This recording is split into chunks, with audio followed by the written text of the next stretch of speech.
Record. And captions are on. Yes, they are. How can I help you, Jason? With 7.4 questions. Right, I heard you, but which one are you starting?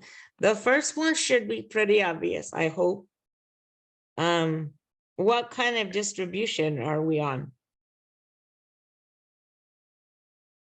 for a variance and a standard deviation?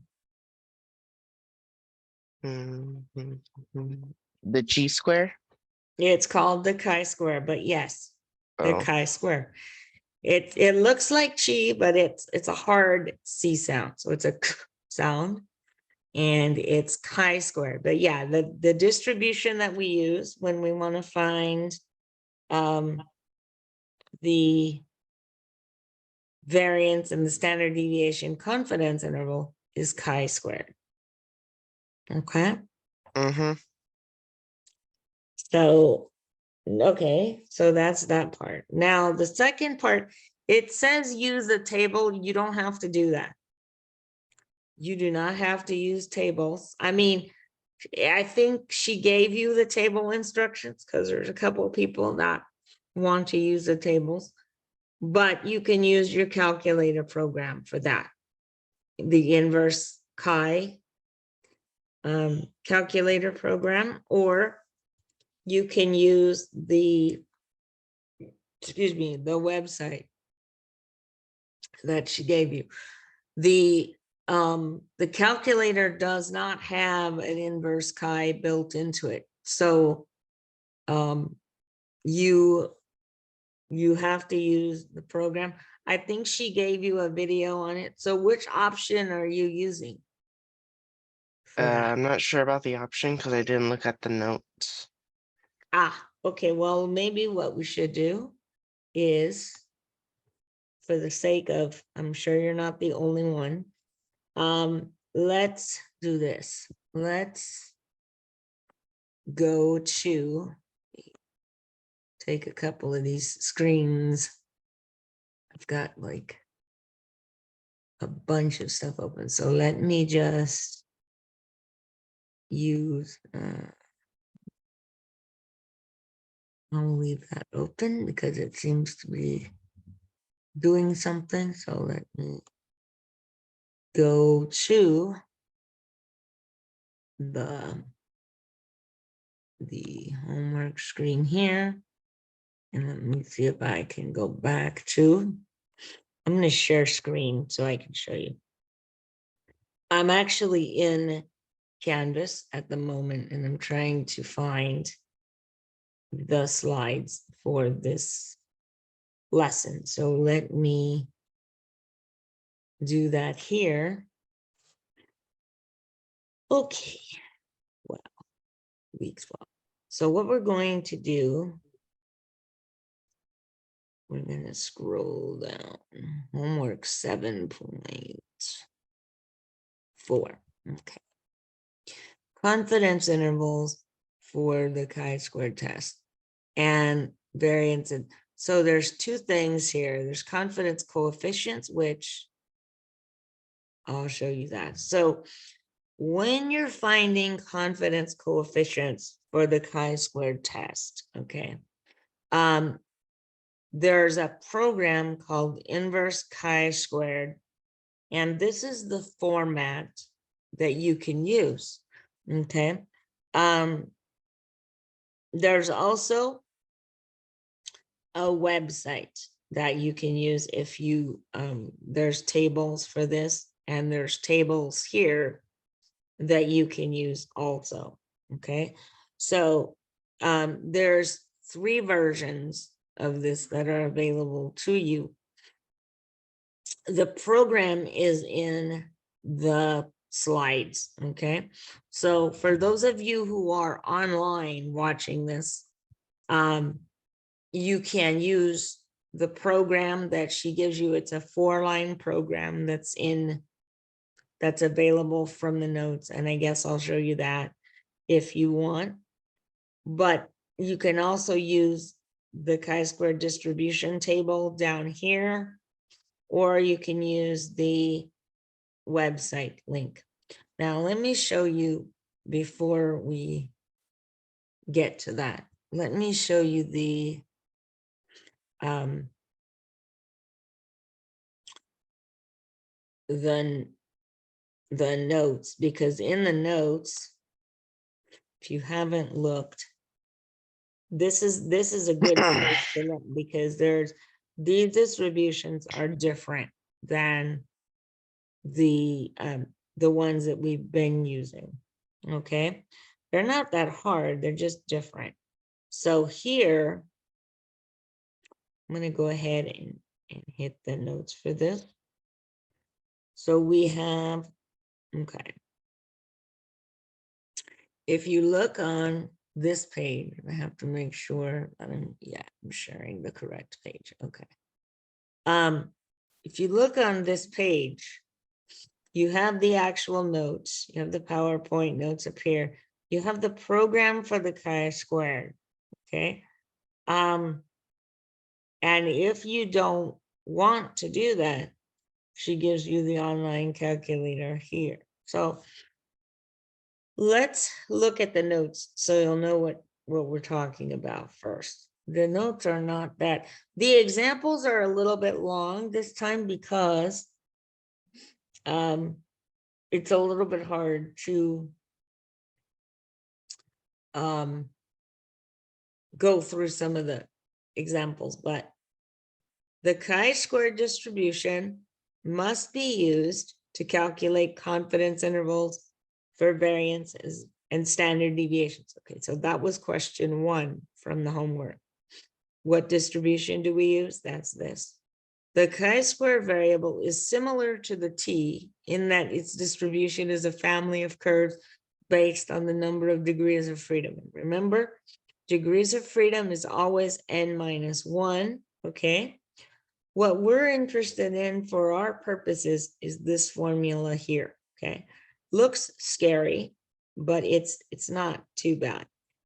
N minus 1, that's your DF, times the sample standard deviation. Now, this is where I've been telling you for a while that you have to distinguish the two standard deviations. S is the sample standard deviation, S squared, which this is the variance. So this is the sample variance. You're approximating the population variance in the middle right here. This symbol is the chi that we were talking about, chi squared right and chi squared left. Now this looks like a mistake. It's not a mistake. You'll see we're going to do an example pretty soon that chi square right is bigger than chi square left. And we want the interval to go from the small number to the big number. So when we divide a fraction by a big number, the whole total gets smaller. That's the shortcut of how that works. Now there's some assumptions, which I'm not going to go over. You can read those on your own. They're not as critical as the assumptions we had for, in terms of testing it, not as critical as the other ones we've had. This is the procedure for finding confidence coefficients on your calculator. Alpha, as we've seen before, that's that area in two tails, is 1 minus the confidence level. This is your instructions: inverse chi squared alpha over 2 and df to find chi squared right, and inverse chi squared 1 minus alpha over 2 to find df, to find chi squared left. You round to 4 decimal places. So here on slide number 6 is the instructions to program your calculator, okay? If you'd like to program your calculator, first, she gives you some background, okay? Because you're gonna see, if you scroll down to the next, this is the program itself, okay? The program itself is here. That's the whole program, just this little part with the colon at the end. Okay, program name, inverse chi2, input, quotation marks, area right, colon, so on. This is the program. The slides before that tell you what she's talking about. Where do I find input? Where do I find the punctuation mark? All of that. If you want to see a video of her doing it, you can click on this video link in the slides. I'd have to probably paste it because I can't see I'd have to go in from the back and do this. I'm sharing the screen, so it's not going to let me click this hyperlink in the slide. You guys can probably click it, but it's a YouTube video of that. That is how you find the confidence coefficient calculator. And so here's your examples of that, okay? So until you pick a method of what you're going to do, now for those of you who are online, it's not that critical because you'll have access to the online materials. For those of you in the classroom, make sure that you have the program, okay? Because you're not going to have access to tables or the website during your exam. But for those of you who are online, you can choose the method that you want. So that's what she's talking about. And before we can actually do the confidence interval, we need to get the confidence coefficients. That's why there's a question about this. Okay. I think you want to go with the website for now, Jason, or do you want to try and program the calculator? What do you think? Program and calculate. You want to try to program it? Okay. So that's going to be on slide. It's going to start on slide 6 and then, but your program is actually on slide number 8. Okay. This is your program. So have you programmed your calculator before? Do you kind of know? Not quite. Not really. Okay. The only concern that I have, I'm not sure that, let me see if my emulator, because my emulator might look slightly different. Let's see, because I've never actually tried this. So I might have to refer you to the video. This, for some reason, this version of my emulator is having issues. It's been having issues, but the 84 plus should be fine. Let me see if I can find the pauses from here. So we're going to do number 3 from the section on finding variance and standard deviation, confidence intervals. The first thing you want to do when you have raw data is put your raw data in a list. We've done that before. So I'm going to do 17, 25, the whole list. I need the list of data in there. Okay. Do you need me to read you the numbers? No, I see it. Okay.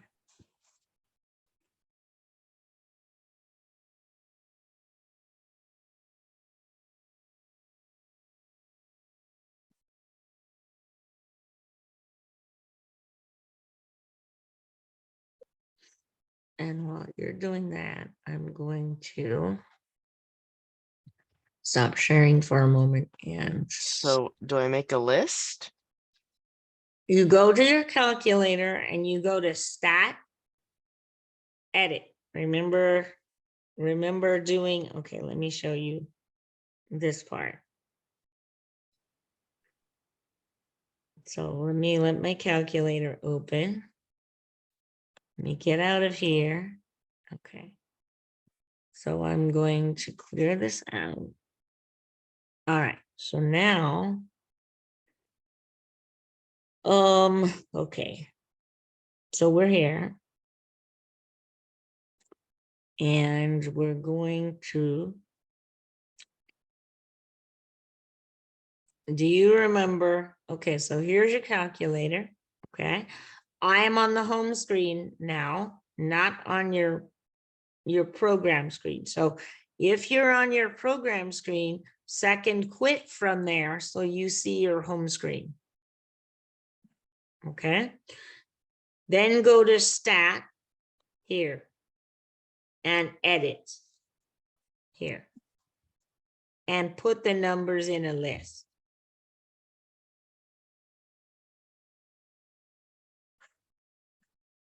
Okay. Mm-hmm. Okay. I'm gonna, while you're doing that, I'm gonna take a minute and pull up the solution for this so that I can verify your values for you. All right. What we're going to need to do once you put that list in there is we're going to need to find the sample standard deviation. Okay. So we need to find the sample standard deviation, and I'll show you that if you don't remember quite how that went. Okay, let's see. I'm gonna go here. And I'm gonna say this.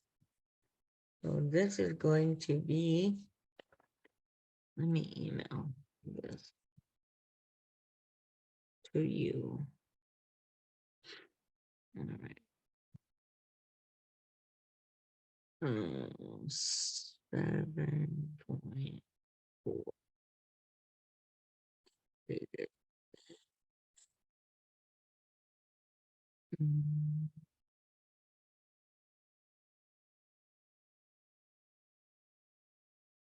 Section 7.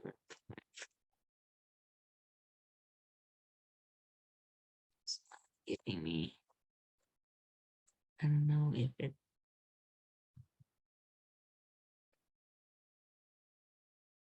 it would help if I, do you remember how to get the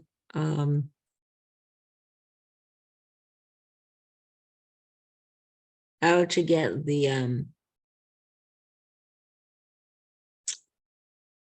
standard deviation from that?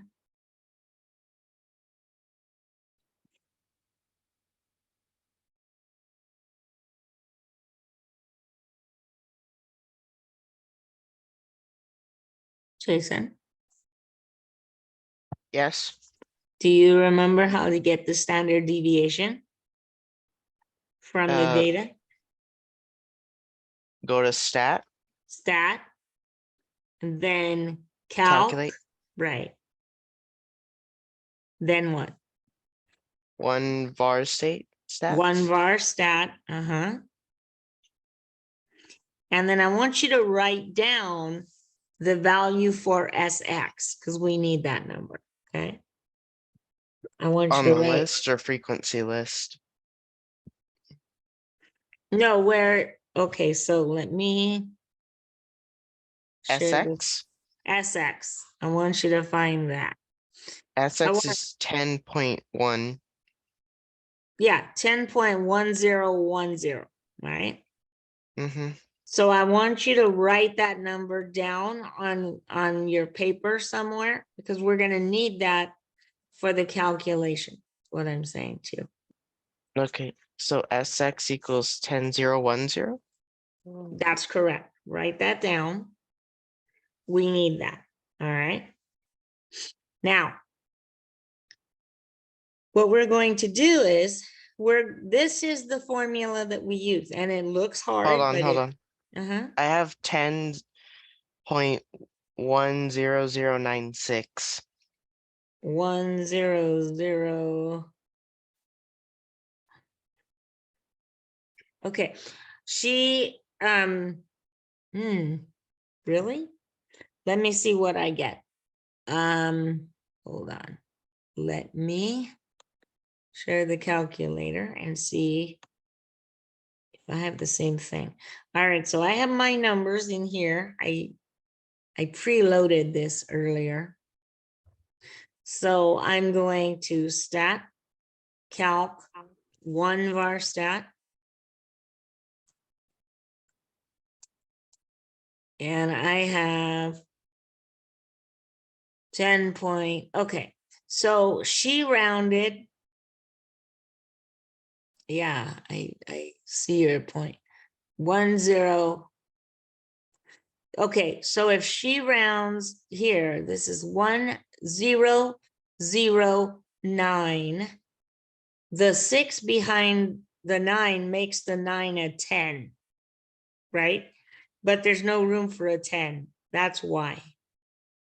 You have the right digits. She just rounded this. So you have the right numbers. What happened is this.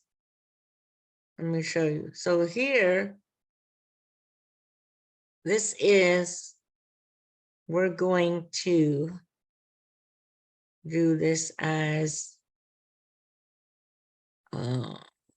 annotate the screen, text box. This is 10 point, let me show you why.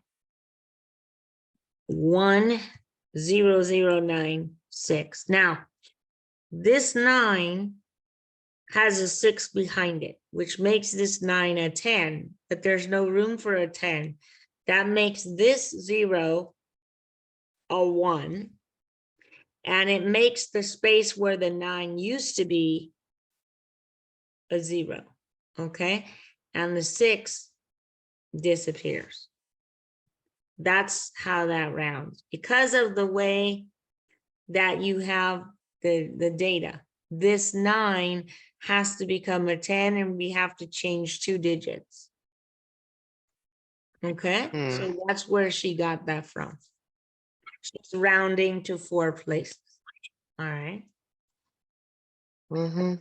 Okay, so from there, now it's just a matter of, we're going to use your program. We're going to find chi-square right and chi-square left. Now, let me explain this part.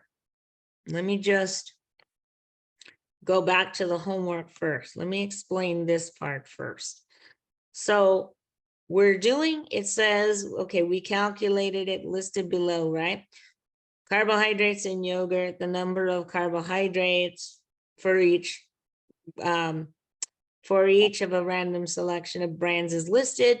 Estimate the population variance and the standard deviation at the 95% confidence level. Now, this is something weird that happens with chi-square, and this is why you had that question earlier about why does it say chi-square right if we're doing chi-square left?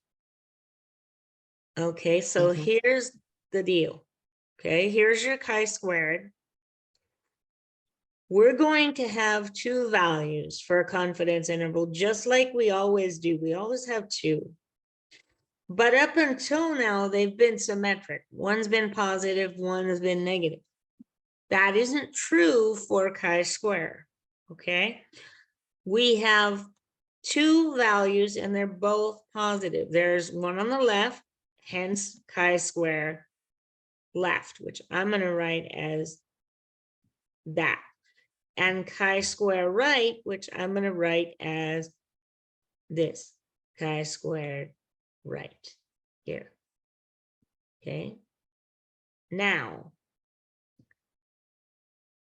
what your program is doing and the way the distribution works is you can find either one first. It doesn't matter.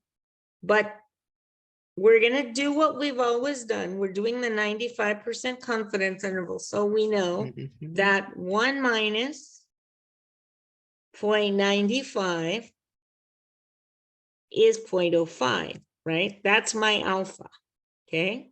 You need to know that. So 1 minus 0.95 is 0.05.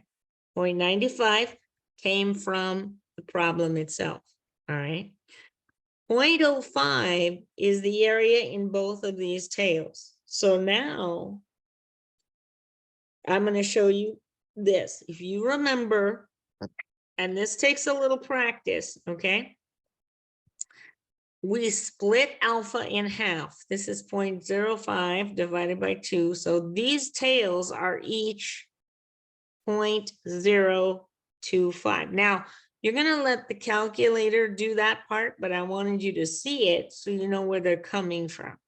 This is 0.025. Now, what we're actually asking the calculator to do is we're asking the calculator for the chi-squared numbers that you see down here. And what we're putting in is something that we don't normally. What we've been doing is putting in this area on the left all the time. We're not doing that. We're putting in the area on the other side. We're putting in the area to the right. So watch. Here's chi-square left. Okay. We're putting in all of the area this way. All of the area to the right of chi-square left. So here's chi-square left. We're putting in all the area this direction. So when we get our values, let me come back to the solution here. Before we use the formula, we need chi-square right and chi-square left. She gets chi-square right first. You can get either one, doesn't matter, you need both. So what you're going to do is you're going to go to the program that you just created, you just wrote it. So go to program, find execute, and hit enter. Okay. Mm-hmm. When you get to your inverse chi screen,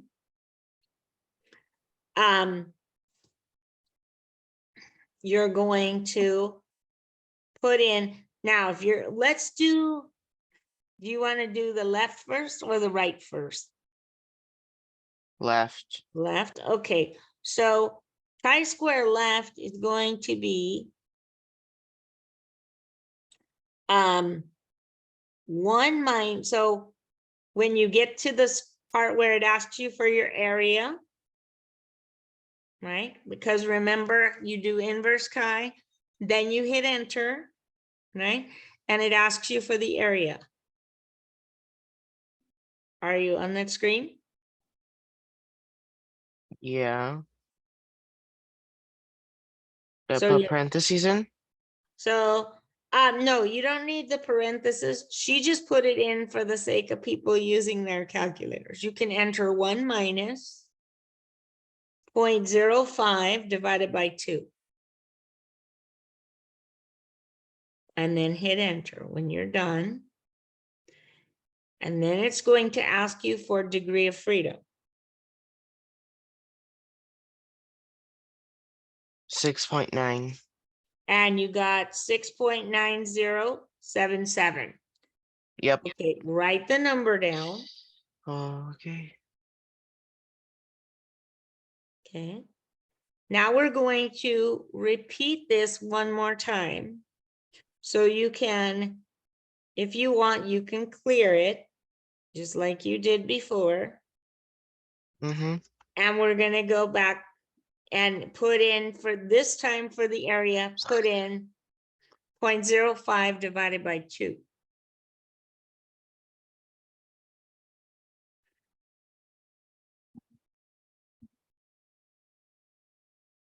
Okay. Okay. And for your degree of freedom, put in 16.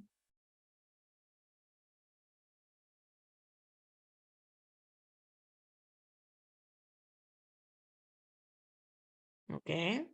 Mm-hmm. And tell me what you get.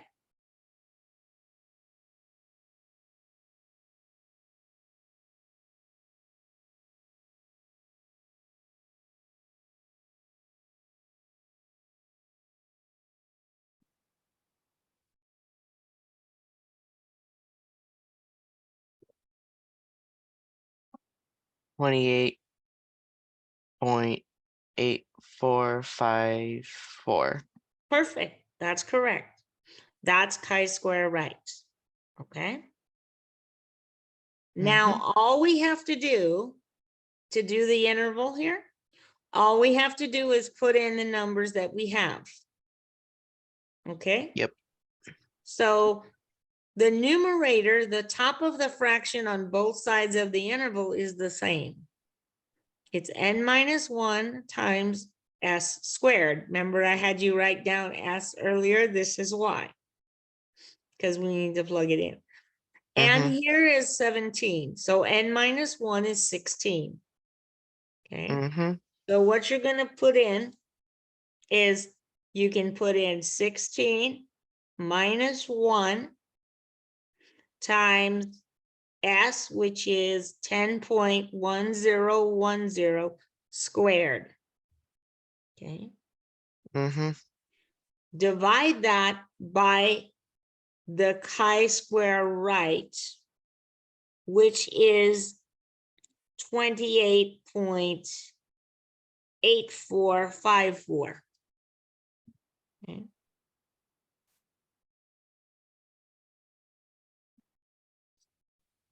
When you do that, when you do that, you should get,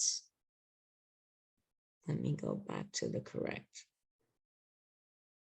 When you do that hello. When you do that calculation, you should get 56.5942. Okay.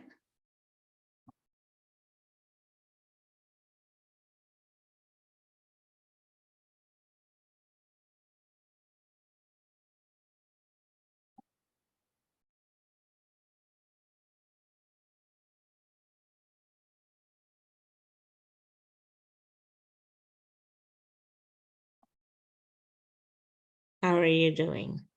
Just writing it down. And then on the right, you should get 236.3280.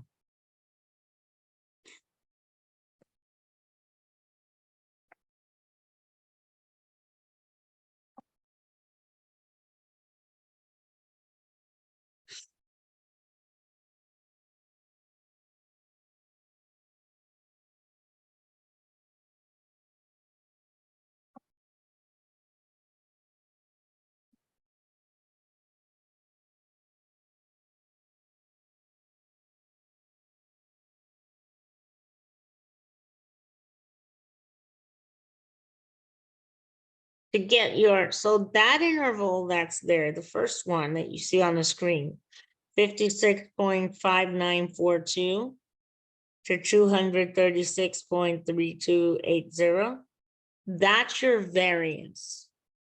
Okay. To get your standard deviation, you're just going to take the square root of each of those separately, not together. Take the square root of each number separately. So you're going to say, I'm sorry, did I, hang on, I'll bring it back right now. Is that better? Yes. Okay, cool.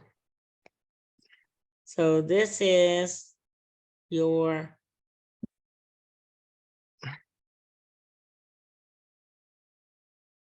I think this is 7.4. Hold on, that one.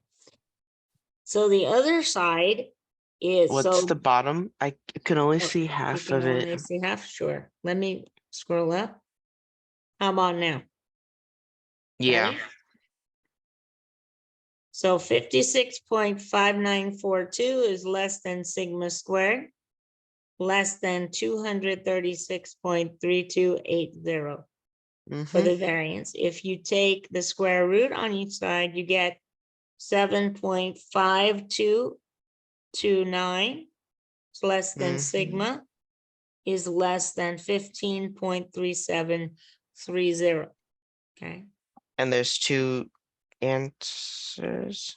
There's, yeah, because she asked you for, if you look at the problem, it says estimate the true population variance and the standard deviation. So the top interval on both sides, the one that starts with 56, that interval is the variance because it has sigma square. And the one below it, 2 lines below it, that's the standard deviation, because the standard deviation is the square root of the variance. Okay.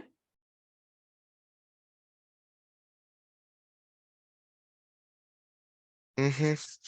I believe this is the only problem in here. Yeah, this is the only problem in here with raw data. Okay.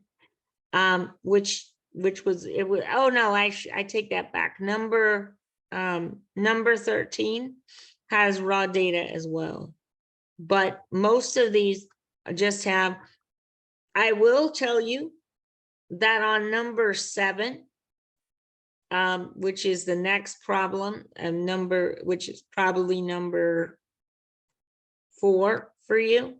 When you get to the one about insurer's cost for knee replacement, this is always a comment that comes up. So let me read it. U.S. insurers' costs for knee replacement surgery range from $17,627 to $25,462. Estimate the population variance and standard deviation in cost with 98% confidence based on a random sample of 10 persons who have had this surgery. Okay. Now, this is US insurers. This is a little bit confusing, okay?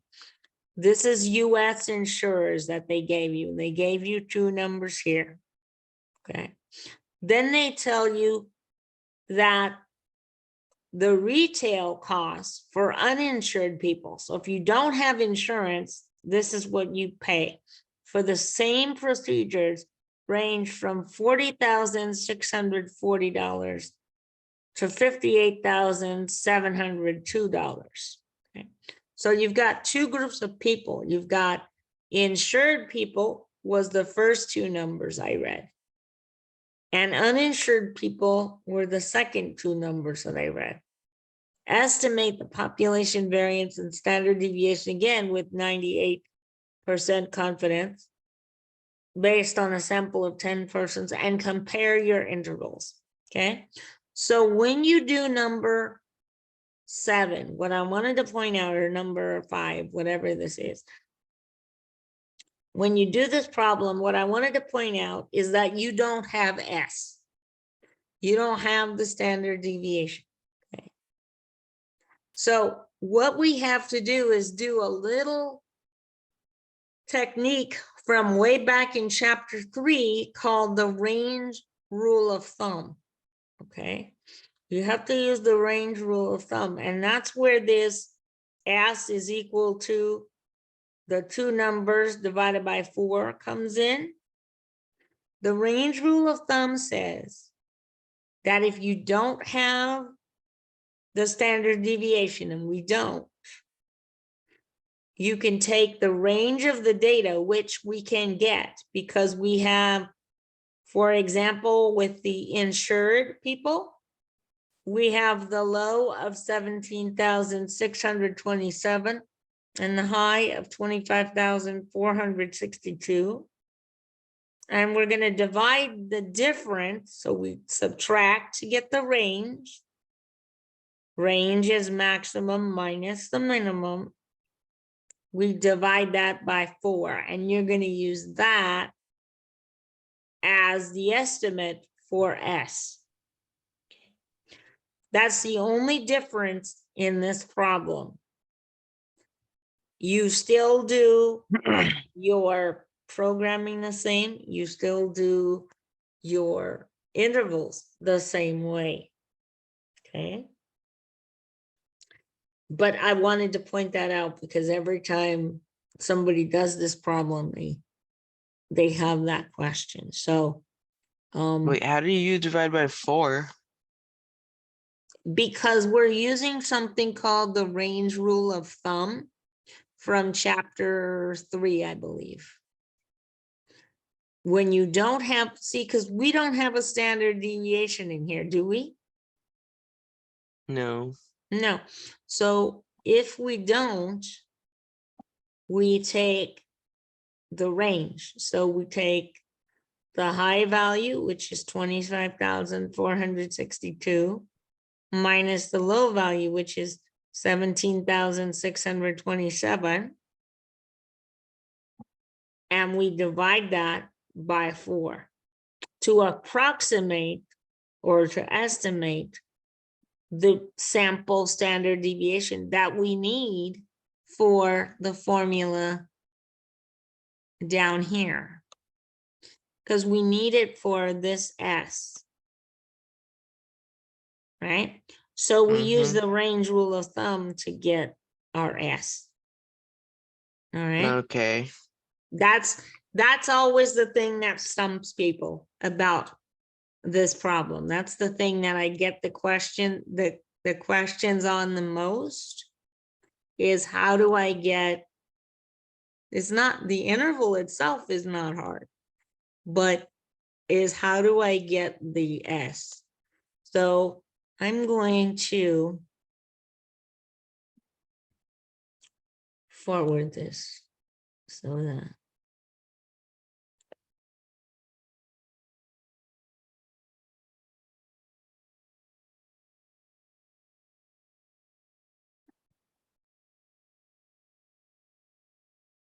let me scroll down.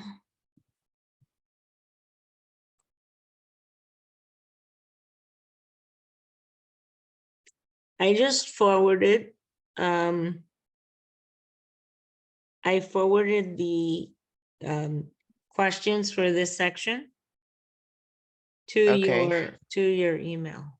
Okay. So All you right. can, so you'll be able to look at it. Good work on the programming. I'm sorry I botched it this morning. I may be back. I may be back tonight. I wasn't sure if I was going to be able to be back tonight, which is why I switched the times. I may be back tonight as well, but it'll probably be a little bit later That's fine. than normal. But I will try and make it up. So if I'm able to open up that meeting later tonight, you guys will get an email, okay? Or you'll get probably both. You'll get an email and a pronto chat message. And then I will, like I said, try to make a separate video, probably not today, but I'll try. I didn't realize that her video link is not available. I don't know if it got taken down or what. I'm not sure she's aware of that. So I will try to remedy that. Okay. But Yep. thank you, Jason, for your patience and good work with the programming. Okay. Take care. Yep. Okay. Thank you. You're welcome. Bye now. Bye.